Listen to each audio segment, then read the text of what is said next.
ჩვენ წინა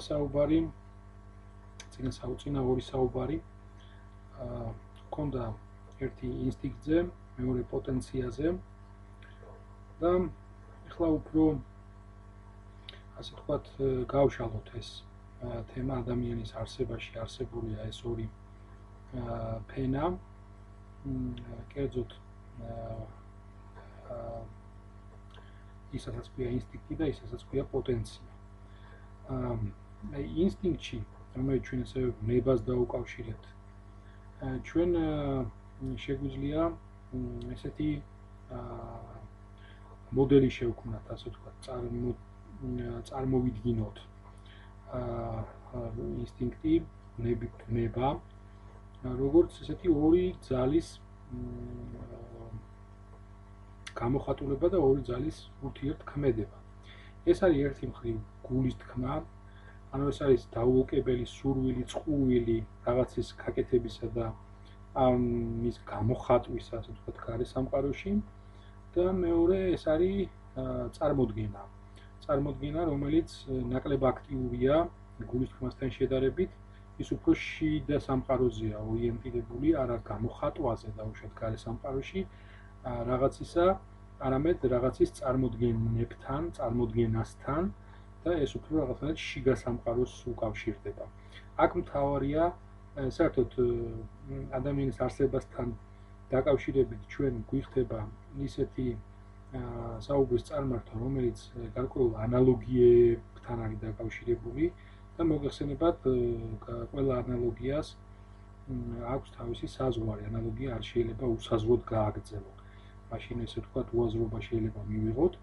ამიტომ ანალოგიას აქვს აზრი იმ თვალსაზრისით, რომ ზოგადი სურათი, ზოგადი მონახაზი, ესე ვთქვათ, იქნას გაგებული და მიხვედრილი იმასთან დაკავშირებით, რაზეც არის საუბარი. და სწორედ ამ ინსტინქტურ სფეროში ჩვენ ხაზს უსვავთ ორ ესეთ მიმართებას. ერთი არის გულის თქმა, რომელიც არის უფრო შედარებით აქტიური, ანუ გამოხატვითი იმპულსის მქონე და წარმოდგენა, რომელიც არის უფრო პასიური და უფრო შიგა ბუნების, ესე ვთქვათ, შიდა ბუნებასთან დაკავშირებული გარკვეული ფენომენი. იგივე შეგვიძლია ვთქვათ პოტენციასთან დაკავშირებით, რომ აქაც ორი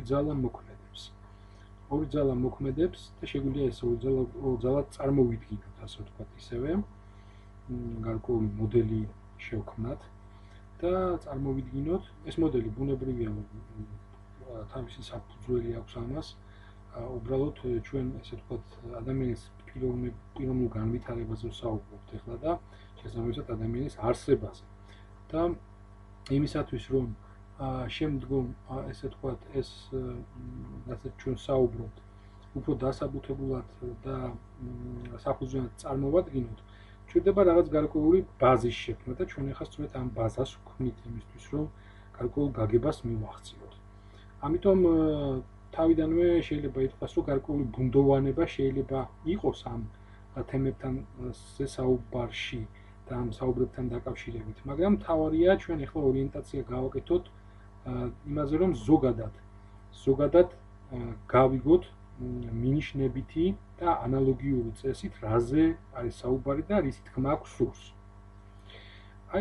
თუ დავუშვათ კიდევ ერთხელ გავიმეოროთ, რომ ინსტინქტს ახასიათებს ესეთი ორი ძალა, რომელიც ერთი გულის თქმითია და უფრო გამოხატვითი, აქტიური გარეშე სამყაროში გამოხატვის ტოლვით არის წარმოდგენილი.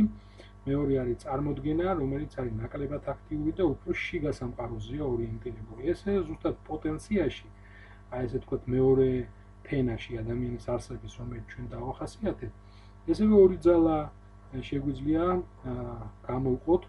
ეს არის განსჯა და განცდა. განსჯა ეს არის, ესე ვთქვათ, იგივე აზრი, იგივე გნებავთ, თუ დავუშვათ სხვა სიტყვას მოვიხმართ კიდევ გაგნება, თუმცა განცდაც გაგნებაა, როგორც ესეთი, ანუ ადამიანი ან განსჯის, ან განიცდის. უფრო სწორედ განცდის და განსჯის კიდეც ერთად, მაგრამ აი ეს ორი ძალა ერთმანეთთან და ერთმანეთის გარშემო მოქმედებს და განსჯას უფრო აქვს აი ესეთი მიდრეკილება, ასე ვთქვათ, რაღაცა პროდუქტი მიიღოს ისეთი, რომელიც ესე ვთქვათ, შემდეგ გამოიხატება და შეცვლის რაღაცას გარესამყაროში და განცდა უფრო პასიური, ესე ვთქვათ, ბუნების ფენომენია, რომელიც უფრო შიდა სამყაროზე, შიდა განცდებზეა ორიენტირებული და მოიხსენებათ განცდა შეიძლება დაედოს საფუძვლად გარკვეულ განსჯას და მე გამოიხატოს. ანუ ეს ყველაფერი ერთად მოქმედებს, მაგრამ ჩვენ ამ შემთხვევაში ამ ორ ძალას გამოვყოფთ როგორც ესე ვთქვათ, აი ამ პოტენციის, ადამიანის პოტენციის შემადგენელ ორ ესე ვთქვათ, აი ესეთ ნაწილს, რომელიც ერთმანეთთან ურთიერთქმედებაში ბუნებრივია ქმნის შემდეგ ერთ მთლიანობას და გამოიხატება რაღაცაში. კიდევ უფრო შორს რომ წავიდეთ, ესე ვთქვათ, შეგვიძლია ვთქვათ, რომ ადამიანის ინსტინქტი თუ ჩვენ ავიღებთ და მოვინდომებთ, ესე ვთქვათ, ადამიანის არსების რაღაცა ერთი ახასიათებით, ერთი ფუძე სიტყვით დახასიათებას. ჩვენ შეგვიძლია ავიღოთ ესეთ სიტყვა ფუძეთ ქართული სიტყვა ნება და ვთქვათ, რომ ესე ვთქვათ, ინსტინქტის სფეროში ჩვენ შეგვიძლია შევარქვათ ნება და ეს გამოხატავს ქართული სიტყვა ნება გამოხატავს ზუსტად ამ ინსტინქტური სფეროს შინაარსს. მეორე სფერო პოტენცია, სადაც არის, იქ შეგვიძლია ასე ვთქვათ, სიტყვა ფუძე ნების საფუძველზე წარმოვადგინოთ ქართული სიტყვა გაგნება. ანუ პირველი სფერო ეს არის ნება, მეორე სფერო არის გაგნება. და სწორედ ესე ვთქვათ, აი ვნებისა და გაგნების აი ამ ორი სფეროს შემდეგ მოდის მესამე სფერო, რომელიც ესე ვთქვათ, ქართულ ენაში თუ ჩავხვდით იმას, რომ გაგნება იგივე აზრია, აზრს ნიშნავს, შესაბამისად აზრი და ნება, ანუ ეს ორი ჩვენ გვაძლევს მესამე დონის ადამიანურ პროდუქტს აზრი და ნება, ანუ აზრო-ნება. აი ესე თქვათ ლამაზად ქართულში აი ეს ორი სფერო ერთმანეთს ხვდება და წარმოქმნობს აი მესამე სფეროს, რომელსაც ჩვენ აზრო-ნებას ვეძახით და აზრო-ნებას, რომელიც აგრეთვე ისეთივე თი ბუნების არის, როგორც ასე ვთქვათ, ამ აზრო-ნების სფეროს შიც ისეთივე რამ ხდება, როგორც ვნების სფეროში და გაგნების სფეროში. აქაც ორი ძალა მუშაობს. ეს არის აზროვნება და გრძნობა. ანუ აზროვნება იგივე გრძნობაა.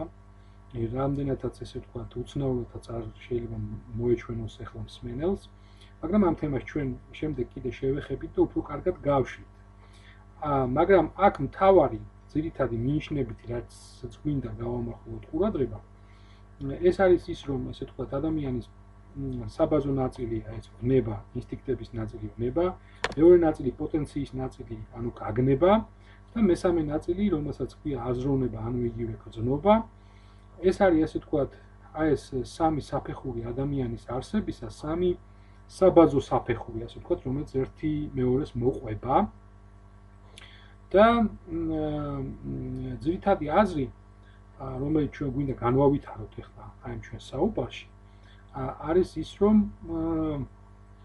ადამიანის ვნება აქვს სქესი, ანუ ადამიანის ვნებაში მოქმედებს სქესობრივი მომენტი, ეს არის დავუშვათ ის, რაც ჩვენ ვიცით, ქალი და კაცი. ესევე ზუსტად სქესი ახასიათებს გაგნებასაც, ანუ პოტენციას, რომელიც არის ქალური და კაცური ბუნების, ხოლო აზროვნებას და გრძნობას სქესი არ გააჩნია, ის უსქესოა, ესე ვთქვათ და მასში თითქოს აი ეს ორი დაპირისპირებული ნაწილი მთლიანდება ერთ მთლიანობაში, რაც გვაძლევს აზროვნებას, გრძნობას და ეს აზროვნება და გრძნობა არის ესე ვთქვათ გამთლიანებული პროდუქტი, რომელსაც აი ესეთი გამოკვეთილი სქესი არ აქვს, იქ ორი მხარე ერთმანეთთან ურთიერთ ჭიდრო მთლიანობაშია მოქცეული და მთლიანობას წარმოადგენს. ხოლო ვნებას და გაგნებას გააჩნია სქესი, მათ აქვს ქალური და კაცური, ესე ვთქვათ, აი ესეთი მამაკაცური ნაწილები, რომლებთან ურთიერთქმედებითაც ეს სფეროები ესე ვთქვათ, ოპერირებს და მოქმედებს. აი, რომ შევაჯამოთ ჩვენი საუბარი ადამიანის არსებასთან დაკავშირებით, ჩვენ ესე ვთქვათ, რაღაცა ამ საუბრების შედეგად გამოვყავით პირველი ნაწილი ნება, მეორე ნაწილი გაგნება, მესამე ნაწილი აზროვნება, ანუ იგივე გრძნობა. და როგორც ჩვენ ესე ვთქვათ, ვნებით ნაწილში, ანუ ინსტინქტების ნაწილში დავახასიათეთ 5 ჯგუფი, ესე ვთქვათ, ინსტინქტებისა, რომელსაც მოუყარეთ თავი. და ეს პირობითია, რა თქმა უნდა, იქ გაჩნია როგორ დავაჯგუფებთ.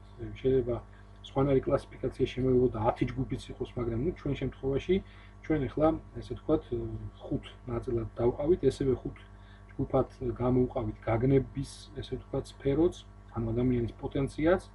შეგიძლიათ ამაზე უფრო კარგად კიდევ წინა, ესე ვთქვათ, ჩვენს გაკვეთილს გადახედოთ და მოусმინოთ და იქ ესე ვთქვათ, ამის შესახებ უფრო დეტალურად არის აღწერილი და მესამე სფერო, რომელიც არის აზროვნება, ანუ იგივე გრძნობა. აი ეს სფერო, ამ სფეროში წარმოდგენილია ის, რაც შეიძლება ესე დავახასიათოთ. ეს არის, ესე ვთქვათ, გარკვეული საშუალება, უნარი აზროვნების ფარგლებში, გრძნობის ფარგლებში გავაკეთოთ გარკვეული სკალა, ანუ დონეები, დავაჯგუფოთ გარკვეულ დონეებად ჩვენი გრძნობები და აზრები გნებავთ. ეს არის ის, რასაც ქვია ფარდობითობა, ანუ ერთმანეთს შეუფარდოთ ეს გრძნობები და აზრები და მოგეხსენებათ, რომ ყველაფერი ერთმანეთთან შეფარდებაში, ესე ვთქვათ, შეიძლება სწორად იქნას აღქმული, ცალკე აღებულია სხვა არის და ერთმანეთთან ფარდობაში სულ სხვა არის და აზროვნება სწორედ ასეთი ერთმანეთთან შეფარდებული, ესე ვთქვათ, მოქმედების შედეგია და გრძნობაც ესეთი ერთმანეთთან შეფარდებული მოქმედების გრძნობა შედეგია. შესაბამისად, ეს არის სკალა, ეს არის ფარდობითობა, ეს არის ფასი, რომელიც ესე ვთქვათ, ეს გნებავთ ის ენერგია, ის ძალისხმევა, რომელიც დაკავშირებულია ამა თუ იმ გრძნობის თუ აზრობრივი ინტელექტუალური პროდუქტის მოპოვებისათვის გაწეული შრომით თუ ენერგეტიკული დანახარჯით, ანუ ეს ფასი, რომელსაც ჩვენ ვიხდით იმისთვის, რომ გარკვეულ გრძნობას დავეუფლოთ, ან გარკვეულ აზრს დავეუფლოთ და აი ამ სკალას, ფარდობითობას და ფასს შეიძლება კიდევ დავამატოთ ერთი ნაწილი, ეს არის ადეკვატურობა. ადეკვატურობა, ანუ რამდენად ის პროდუქტი, რომელიც ვნებისა და გაგნების შედეგად მივიღეთ, ვნებისა და აზრის შედეგად მივიღეთ, ანუ აზროვნების პროდუქტი, რაც არის იგივე გრძნობადი პროდუქტი, აი ეს რამდენად არის ადეკვატური, ანუ რამდენად შეესაბამება იმ რეალობას, რომელშიც ის ვითარდება. ანუ რამდენად შეესაბამება გარემოს, რამდენად ადეკვატურია გარემოსი. ანუ სხვანაირად ვთქვათ, შეიძლება ჩვენ არაადეკვატური აზრები და არაადეკვატური გრძნობები გქონდეს და ეს არაადეკვატურობა ისევ გარკვეულ ფარდობითობაში გამოიხატება. ანუ რაღაცასთან შეფარდებით ვართ არაადეკვატურები და ამ შემთხვევაში ამ არაადეკვატურობას, ანუ ადეკვატურობას ჩვენ გამოვყოფთ როგორც ცალკე თვისებას, რომელიც შეიძლება განხორციელდეს გარკვეული თვალსაზრისით, გარკვეულ გარემოსთან მიმართებაში. კიდევ ერთხელ შევაჯამოთ ჩვენი გაკვეთილი და ვთქვათ, რომ ჩვენ ადამიანის არსების თვალსაზრისით გამოვყავით ვნების, გაგნების და აზროვნების ეს 3 სფერო. დღეს ამით დავამთავრებთ.